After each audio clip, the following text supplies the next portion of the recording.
Trump said he couldn't answer when the act was signed because he didn't sign it.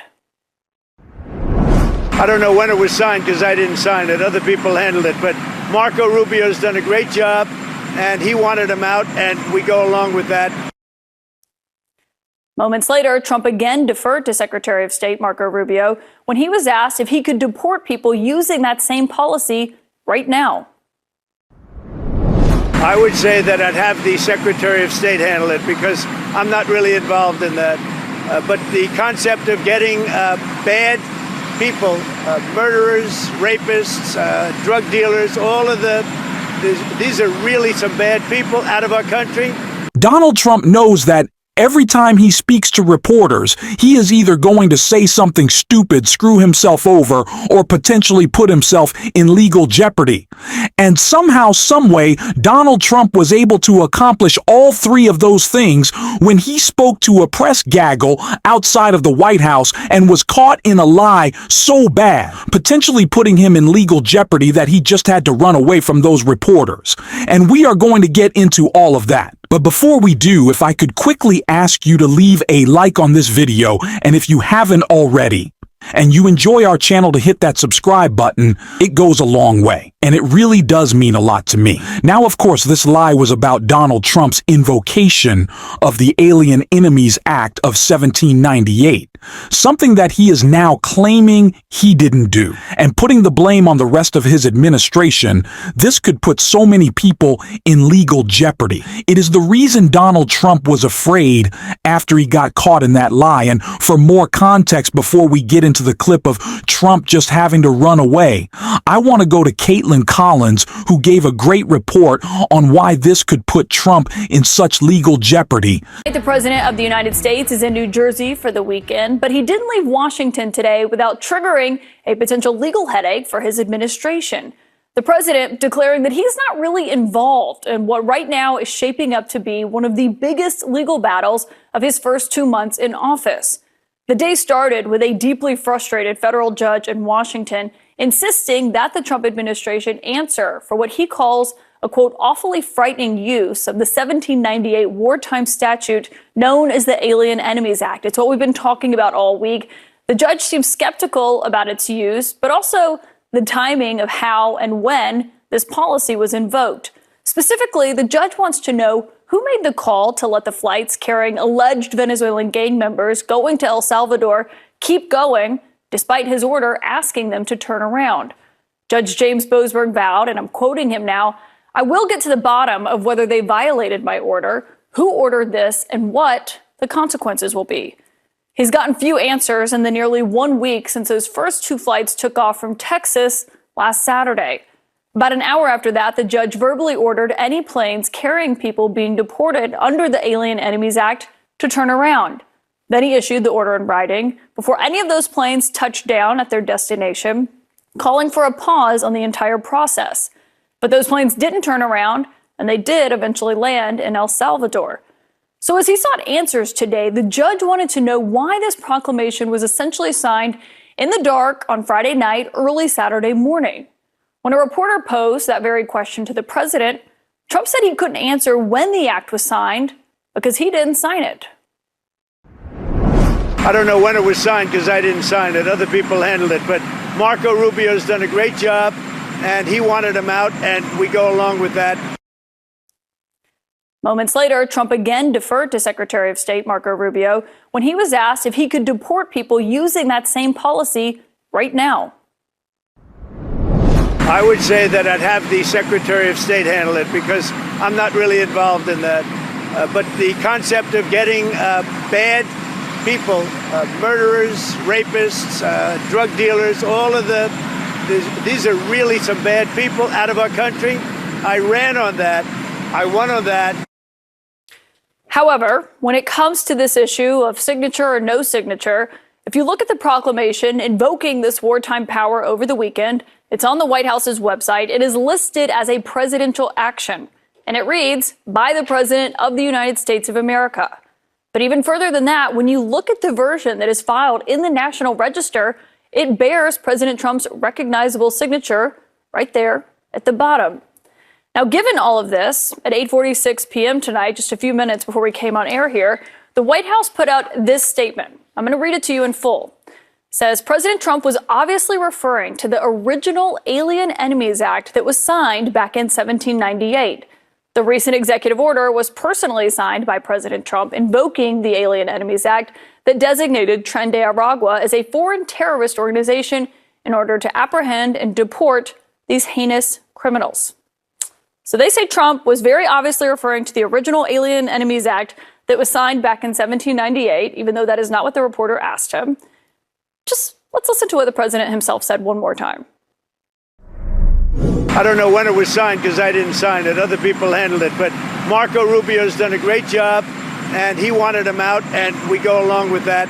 So it becomes clearer and clearer every day. It's not like we needed a clearer picture on this, but that Donald Trump does not care about the law. Fundamentally, it does not matter to him what is right, what is wrong, what is legal, what is illegal. Donald Trump thinks what should be is what Donald Trump wants in that given moment.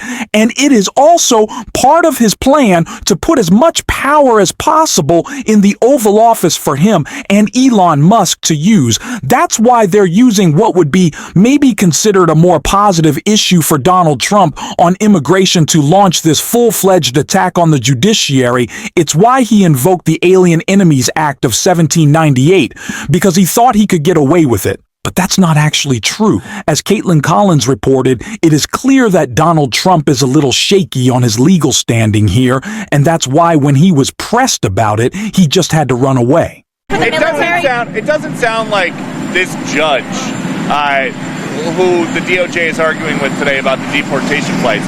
He wants to know why the proclamation was signed in the dark, his words, and why people were rushed onto planes. Because we want to get criminals out of our country, number one, and I don't know when it was signed because I didn't sign it. Other people handled it. But Marco Rubio's done a great job, and he wanted him out, and we go along with that. We want to get... Donald Trump doesn't know a lot, but it's clear he knows he does not have the authority he is claiming to have, and he knows that not only are the courts not going to side with him, but he's losing this in the battle of the court of public opinion. Not just Democrats, not just independents, but Republicans as well do not want Donald Trump blatantly defying courts, and that's what him and Elon Musk have been trying to accomplish with every action that they have taken so far. They clearly violate the law and then use their giant media and propaganda apparatus to push the court of public opinion into the direction that they want. They think they can get people on their side when they break the law. But this is an instance where that is absolutely not true. Not only because of the ridiculous and unlawful action that Donald Trump is taking, but also how immoral it is, how these deportations are being carried out. They're not even deportations at this point. It's human trafficking. Donald Trump is taking citizens or lawful residents, detaining them or shipping them to foreign countries they have never been. It's the reason why he's trying to pawn this off on Marco Rubio or say he has nothing to do with it because he understands the liability that comes with the horrible political decision he just made. And he's trying to shield someone or shield himself with someone from the blowback, but he cannot. This issue that Donald Trump thought he would have some success on with immigration is only backfiring during his administration. And it continues to get worse as more reporting comes out about the ways that Donald Trump is carrying out this deportation plan. And one of the scariest examples we saw of that was with Rachel Maddow right here. From a declaration filed in court by a woman who fears her brother has been deported to that Salvadoran prison. She says her brother has never been part of a gang and that he has no criminal record. Quote, I last spoke to him on March 14th, 2025, and believe he was removed to El Salvador shortly after that because I have not heard from him since then, and I can no longer find him on the ICE detainee locator. If he were detained anywhere in the U.S., I know he would contact me because we spoke almost daily while he was previously detained. If he were back in Venezuela, I would hear from him as well. I'm extremely concerned about the health and safety of my little brother. from a declaration filed by an attorney for a young man she says fled Venezuela for his safety. Quote, on Friday, March 14th, 2025, one of the attorneys assigned to his case called the detention facility where he was thought to be to try to schedule a legal call. He was told by the facility that his client was no longer there. He asked where his client was and was told by the facility employee that he did not know. Here's immigration lawyer Lindsay Teslowski. Quote, our client worked in the arts in Venezuela. He is LGBTQ. His tattoos are benign, but ICE submitted photos of his tattoos as evidence he is a gang member. His attorney planned to present evidence he is not, but he never got the chance because our client has been disappeared. Joining us now is Lindsay Teslowski. She's president of Immigrant Defenders Law Center. Ms. Teslowski, thank you so much for being here. I appreciate it. Thanks for having me. So this is unusual, and correct me if I am wrong. I know that you have not previously identified your client when speaking to the press or when speaking publicly, but I understand that you want to share his first name and some photos with our viewers tonight. Is that correct? That's correct. Names and identities of people have been shared today via a list. And so we know that it is inevitable that our client will be identified. And we feel it's important to let the world know who Andrei, our client, is, because he is a human being. He is a young professional from Venezuela. He's a makeup artist. He is a gay man. He is someone who came to the United States seeking protection. He came seeking asylum. Upon entry into the United States, he was detained because of his tattoos, some of which you can see in those photos, but these are not the tattoos of somebody who is involved with gangs. These are normal tattoos that you would see on anybody at a coffee shop anywhere in the United States or Venezuela. And today, we have confirmation from the government, one of the few groups or attorneys that have confirmation that our client is indeed in El Salvador. Our client last week was supposed to appear in court where we would have started the process of refuting the baseless allegations against him, but we never got to have that chance. Our client has been forcibly removed and disappeared, and we don't know what his legal case, where it goes from here. Do you know if he has any legal recourse at all? Do you have any means of contacting him, or do you have any means of trying to track one down if you don't have one now? So the only reason we know that our client is in El Salvador is because he was supposed to be in court last Thursday. ICE never presented him. Over the ensuing days, we realized that he was likely part of this, group of planes that went to El Salvador. When we went to court on Monday, we were finally told by ICE that it was confirmed he was in El Salvador. In that moment, they said that he was removed to El Salvador. The immigration judge said, how's it possible that he's been removed if there's no removal order? And the ICE attorney that was in the courtroom said, I don't know. The case has been set over, so we do have a hearing coming up in a couple weeks, but ICE has now told us that they will not facilitate communication with our client because he has, in their words, been removed, and that they will not make him available for that hearing in 2 weeks. So at this point, we are, of course, watching the case closely that is ongoing related to the Alien Enemies Act, and we're pursuing all avenues because, our client's life is at risk. We're concerned for his safety, and the fact that he was forcibly taken from the United States with no due process, it's something that really shocks the conscience in a way that we haven't seen since family separation happened in 2018.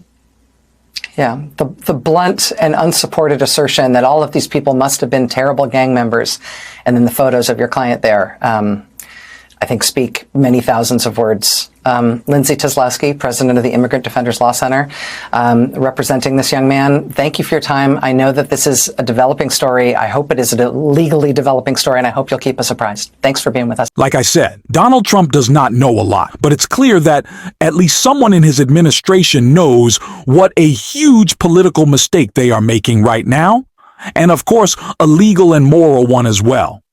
Now, of course, they care a lot less about the legal and moral side of things, but they see the blowback that is coming. And they are terrified, especially when the courts are pushing back, especially when the highest court in the land where Donald Trump expects to always get his way is sending him a message saying, no, you can't justify these orders. So Donald Trump is scared. And this is a moment to seize on that and push back, which is exactly what we are going to do every single day on the show. And if you want to support that, as always, you can hit that subscribe button. You can leave a like on this video. And if you stuck around to the end, you can drop a blue heart in the comments or just say, "Hi, thank you for your support." And until next time, I'll see you soon.